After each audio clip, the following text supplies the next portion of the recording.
Anda mengalami masalah sembelit? Hai, saya Siti. Hari ini saya ingin berkongsi dengan anda cara untuk menyelesaikan masalah sembelit dengan cepat tanpa rasa sakit dan sangat-sangat berkesan. Okey, ramai di kalangan rakyat Malaysia sebenarnya mengalami masalah sembelit akibat pemakanan yang tidak sihat. Okey, mereka yang mengalami masalah sembelit ni selalunya dia akan buang air besar kurang daripada 3 kali satu minggu. Dia akan berasa tidak puas ketika buang air besar, terpaksa meneran dengan kuat dan lama dan berasa sangat-sangat sakit akibat najis telah menjadi keras. Okey, ada sebab-sebab dan punca-punca kenapa sembelit ini berlaku, tapi saya akan sentuh di video lain kali.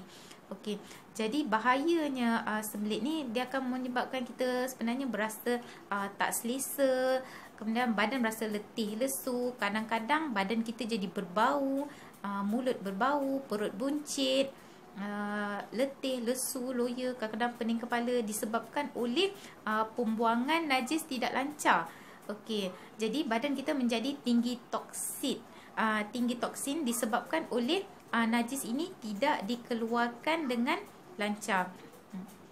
Okey, jadi bahayanya masalah sembelit ni sebab dia boleh membawa ke satu peringkat penyakit yang lain. Bila meneran lama boleh membawa kepada penyakit buasir. Manakala najis yang tersangkut dan tersekat, dia akan melekat-lekat dekat usus besar. Bila melekat dekat usus besar, maka jangka masa panjang dia boleh membawa kepada penyakit kanser, kanser usus. So inilah bahayanya sembelit. Sebab itu sesiapa yang mengalami masalah sembelit mesti cuba cari jalan penyelesaian untuk menyelesaikan, mengatasi masalah sembelit ni. Okey, saya ingin mencadangkan dua suplemen yang sangat membantu untuk menangani masalah sembelit, iaitu Herbalex dengan Osteometric. Herbalex ni fungsinya seperti julap, dia akan melancarkan kita punya pembuangan.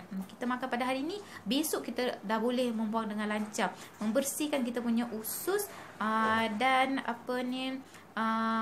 bagi clear semua najis-najis, semua akan keluar dengan mudah.